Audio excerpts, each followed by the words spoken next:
আসসালামু আলাইকুম রহমতুল্লাহ। জীবনটা তেনা তেনা হয়ে গেছে।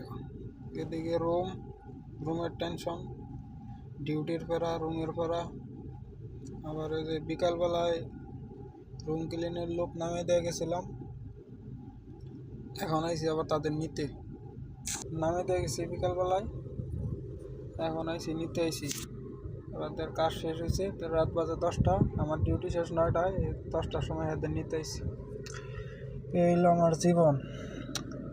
এদিকে ঠিক মতো খাওয়া নাই, গোসল নাই, আর রুমে সব কিছু ভাঙ্গে ছিঁড়ে নিছে কোনো রকম ইনফর্ম না কইরাই।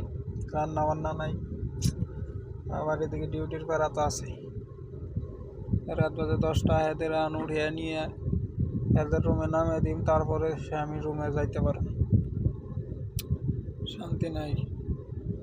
বিদেশের শখ একবারে মিটাই গেছে, বিদেশের জাল মিটাই গেছে একবারে।